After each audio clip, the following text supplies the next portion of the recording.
Sa pagdinig ng Senado, ginit ng iba't ibang opisyal na legal at naaayon sa proseso ang pag-aresto at pagdala kay dating Pangulong Rodrigo Duterte sa The Hague, Netherlands. Pero para sa anak ng dating Pangulo na si Vice President Sara Duterte, iligal ang anyay warrantless arrest sa kanyang ama at ginawa lang anya para gibain ang oposisyon. May unang balita si Ian Cruz.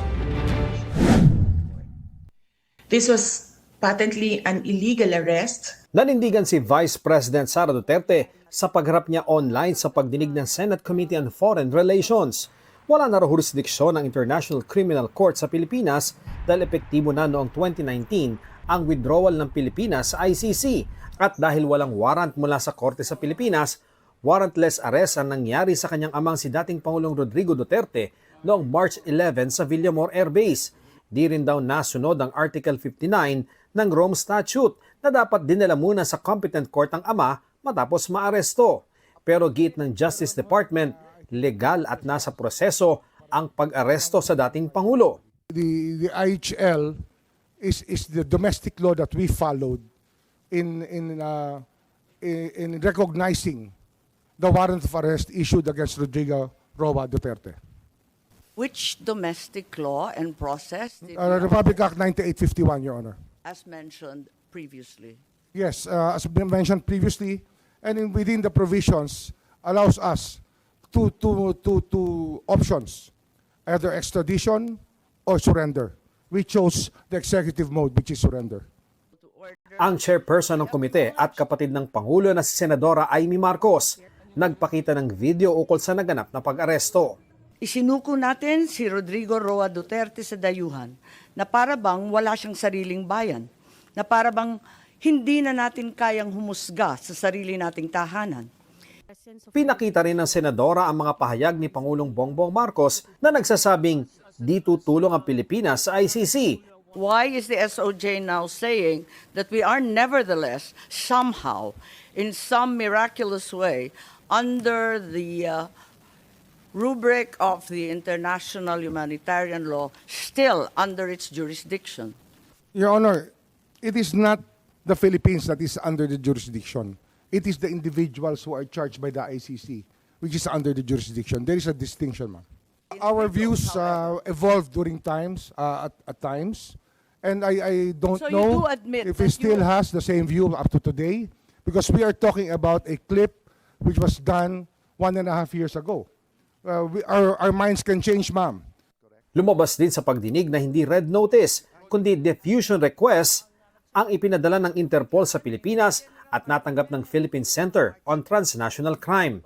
Nakasad doon ang hiling na arestuhin si Duterte.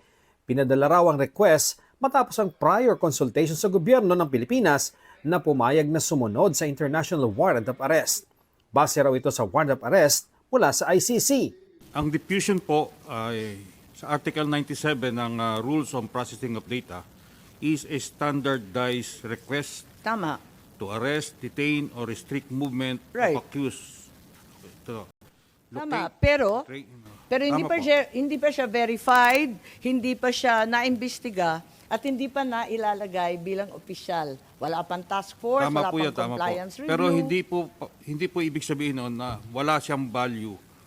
Itinanggi rin ni National Security Advisor Eduardo Año na kasama siya sa core group na nagplano ng pag-aresto. My role was limited to the mandate of my office to assess that the situation does not escalate into a national security concern. The implementation of the ICC warrant is beyond my mandate and I had no part in it. May I also state for the record that I am not aware of any core group, nor am I a member of such group that allegedly planned and prepared for the arrest of former President Duterte. The Department of National Defense and the Armed Forces of the Philippines has no law enforcement mandate.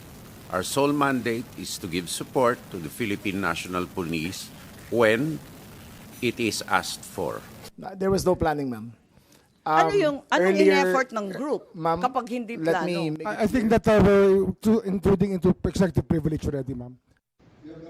Kinwestiyon din sa pagdinig kung paano ipinatupad ni CIDG Chief Police Major General Nicolas Torre III ang arrest warrant ng ICC. Sabi ni Senador Jingo Estrada, tila nagbalik sa kanya ang karanasan noong ikulong sila ng kanyang amang si dating Pangulong Joseph Estrada. Sabi ng mga pulis, kalad ka rin na yan mga yan pag ayaw sumama. Parang nag-flashback sa akin yung ginawa ng mga kapulisan nung araw sa amin. At ang sabi mo, hihilahin ko yan. I made good of it, sir. Sabi ko, sir, hihilain ko yan. And I went back to AS Medialdea, handcuff him. Tinanong din ni Estrada kung bakit pinagbawalan ng bise na makita ang ama sa Villamor Air Base. Ang sabi ni PRRD, papasukin niyo yung anak ko. Abogada siya. Nung kami po ay nakakulong, ang immediate members of the family, 24 hours pwede bumisita sa amin. I have told the president that they can visit him at his detention facility because at this time the order of the day is to load him into a plane. So that's what we endeavored to do, and that's what happened, sir. Git ng Vice Presidente, politika ang motibo sa pag-aresto sa kanyang ama. Ginawa nila yon just to demolish political opponents. This is all about politics. The administration is using government resources, the ICC, to demolish the opposition. Sabi naman ni Senador Bongo na kilalang malapit sa dating Pangulo. Bagamat nirerespeto natin ang pagdinig na ito, sinasabi ko rin po ang aking mga hinanakit na parang too late na po. Walang problema sa akin mag-hearing kahit araw-araw po. Pero ang tanong, may babalik niyo pa ba si Tatay Digong? Ang Malacanang nanindigang naayon sa batas ang pag-aresto at pag-turnover sa dating Pangulo sa ICC. Alinsunod yan sa Republic Act 9851 o ang Philippine Act on Crimes Against International Humanitarian Law, Genocide and Other Crimes Against Humanity. Nandun po na sinasabi na maaari nating isuko. O ulitin po natin to Doon sa Section 17, sinasabi po na to extradite or to surrender to the International Court. Kahit po si Justice Carpio ay ipiniliwanag po ito na maaari po nating isurrender ang sinuman sa International Court. Sinagot din ng Malacanang hirit ni Senadora Marcos na kinukwestiyon ang pagsuko umano ng gobyerno sa isang kapwa Pilipino sa mga dayuhan.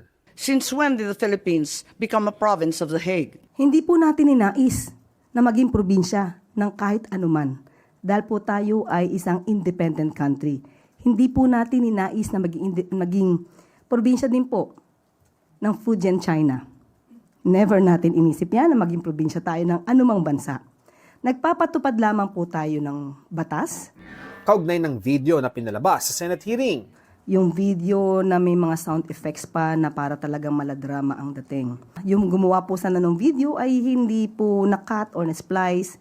Napakita rin po sana kung paano naharas ang kapulisan habang isinasagawa po ang pag-aaresto. Hindi naman daw minamasama ng palasyo ang mga pahayag ng presidential sister. Pero sana raw ay balansehin naman ito. Hindi halos makapagsalita, yung ating mga opisyal at natatabunan ng mga kwento ni Senator Amy. Sana maging balanse lang po sana. Ito ang unang balita. Ian Cruz para sa GMA Integrated News. Igan, mauna ka sa mga balita, mag-subscribe na sa GMA Integrated News sa YouTube para sa iba't ibang ulat sa ating bansa.